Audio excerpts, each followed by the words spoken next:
C'est vendredi, c'est les amis Alexis, bienvenue dans ce nouvel épisode. Et aujourd'hui je vous parle d'une carte à la boîte qui est sortie il y a quelques mois déjà, mais c'est la dernière carte à la boîte de Daniel Garça. J'espère qu'il n'en aura pas sorti entre le moment où je tourne cette vidéo et le moment où j'aurai sorti cette vidéo, qu'il n'a pas sorti de nouvelles cartes à la boîte, sinon ça me fout en l'air. Comme je l'ai dit, Mintbox c'est une carte à la boîte qui va se faire dans une boîte en métal altoïde que nous n'avons pas en France malheureusement. Mais je vais vous montrer tout ça. En gros, c'est ce genre de boîte là, en métal. Et à l'intérieur, vous allez pouvoir évidemment trouver la petite carte. La routine est simple, une carte choisie, signée, perdue dans le jeu, elle est disparue. Et vous ouvrez la boîte en métal qui était en vue depuis le départ. Vous montrez qu'il y a une carte pliée en 4 à l'intérieur, vous la mettez dans votre main. Et oh mon dieu, incroyablement, c'est la carte signée du spectateur. Mintbox est vendu au prix de 65 € sur le site de Big Magie. N'hésitez pas à aller dans la description pour voir le petit code parrain lors de votre inscription que vous pouvez rentrer lors de votre inscription sur le site de Big Magie. Comme ça, ça vous fait 10% sur votre première commande. Ça fait quand même 6 €. On passe en dessous de la barre des 60 €. C'est pas négligeable. Alors, ce que l'on reçoit, vous recevez évidemment ce joli packaging qui est quand même assez cool. Vous avez ici un warning. En gros, il demande de lire le Quick Start Guide parce que sinon tu peux défoncer ton gimmick, ce qui est le cas. Donc faites attention quand vous le recevez. Donc vous recevez évidemment le gimmick et vous recevez également, je sors du champ n'importe quoi Alexis, un Quick Start Guide, instruction de la Mintbox. Alors qu'est-ce que c'est? Je vais vous montrer ça tout de suite. C'est tombé, je vais le ramasser. Alors le Quick Start Guide, c'est tout simplement un petit papier avec à l'intérieur le mot de passe et le lien pour aller voir la vidéo d'explication qui est très bien tournée. Mais vous avez également plein de photos. Et quand je vous dis plein de photos, c'est des photos pour vous expliquer comment utiliser le gimmick parce qu'il est assez fragile. C'est très détaillé, c'est très clair. Il vous donne aussi des conseils sur votre gimmick. Et puis il vous explique comment l'utiliser de base pour éviter de l'éclater parce que vous pouvez abîmer votre gimmick et c'est irréversible. Donc le packaging est assez cool, la vidéo est bien tournée et le gimmick alors, est-ce qu'il est de bonne qualité? Le gimmick est de bonne qualité, je fais mes propres questions-réponses.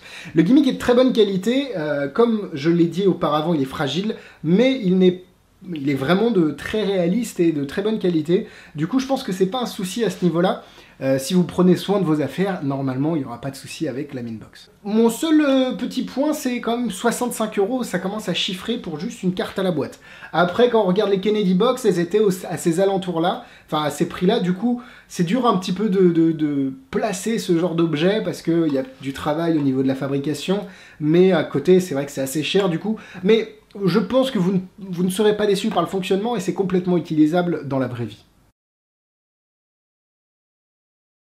Alors, en parlant d'utilisation, je vais faire devant vous le reset. Tac, tac, tac, tac, ça part. Ah oui, parce que, hop, voilà, le petit reset qui va bien.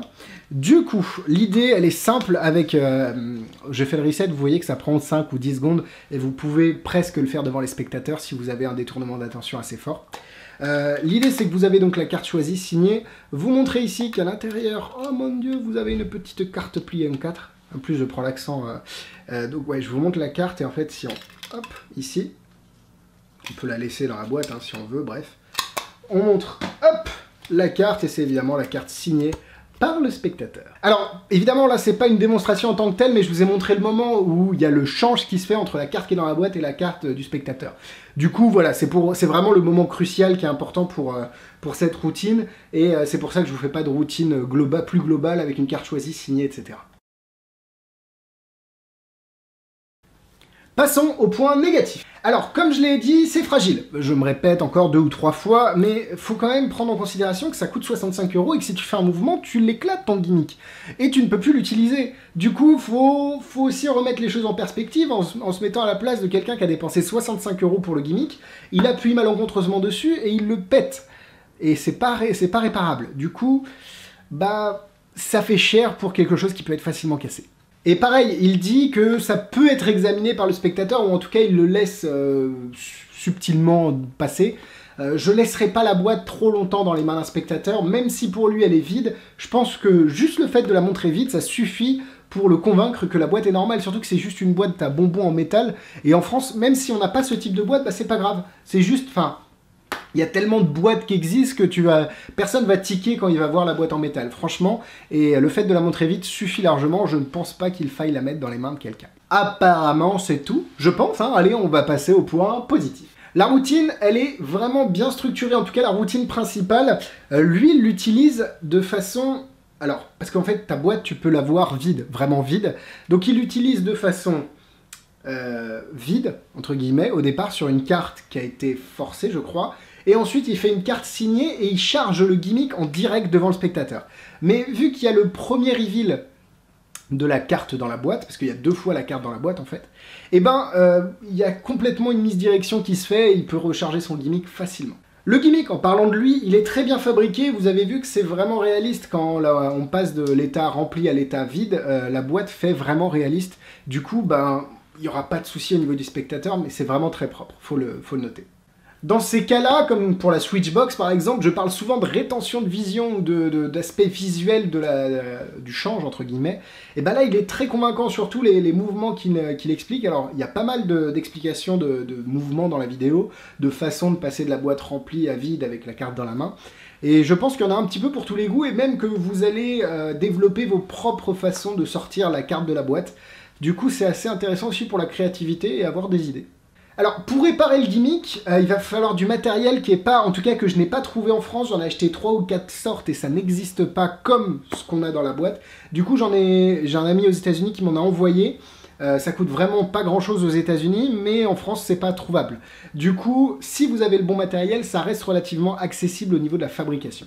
Si vous avez quelques bases dans la fabrication de gimmicks, ça devrait pas... Et puis les outils qu'il faut, normalement, ça devrait le faire. Du coup, Minbox... Oula, attention. Minbox, c'est une carte à la boîte qui est très ingénieuse, mais qui est relativement chère par rapport à ce qu'elle permet de faire, surtout quand il y a des alternatives très intéressantes. Je vais en parler dans les produits similaires.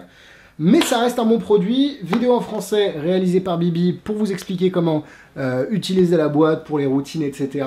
Disponible évidemment pour les acheteurs de Big Magie. Du coup, je vais lui mettre 3 cœurs. Niveau difficulté, Mercury Card Fold et le switch de la boîte, enfin dans la main, il n'y a pas trop de compliqué, c'est pas trop compliqué, 2 étoiles. En produit similaire, nous avons Toybox de Jonathan Karm, je crois que c'est ça, Toybox de Jonathan Karm, c'est exactement ça, c'est un téléchargement sur Penguin Magic, et je vous encourage fortement à aller le regarder parce qu'il utilise exactement la même boîte, mais non truquée. Et grâce à cette boîte, il fait exactement la même routine que notre ami Daniel Garcia, mais avec une boîte non truquée qui finit dans la poche du spectateur, et c'est le spectateur qui l'ouvre lui-même pour sortir sa carte. C'est assez puissant, je dois vous l'avouer. En fait, la routine est construite à l'envers de celle de Daniel Garcia, mais je la trouve tout aussi puissante et elle utilise une boîte qui coûte 2 €. Du coup, bon, après on peut pas faire tout ce que la boîte de Minbox permet, comme changer la carte en petit tic-tac là, mais bon, après à voir comme vous le souhaitez, mais voilà. Toybox de Jonathan Karm, c'est très intéressant. J'espère que cet avis vous a plu, likez-le, partagez-le et abonnez-vous à la chaîne YouTube. On se retrouve sur Facebook, likez la page, et followez-moi sur Instagram. Je publie des photos régulièrement, vidéos, liens pour les tours à vendre dans la description. Tipeee, merci aux donneurs et merci à ceux qui feront un don. Et puis, quant à nous, on se retrouve la semaine prochaine. C'est ça, comme d'habitude. Bisous, bisous!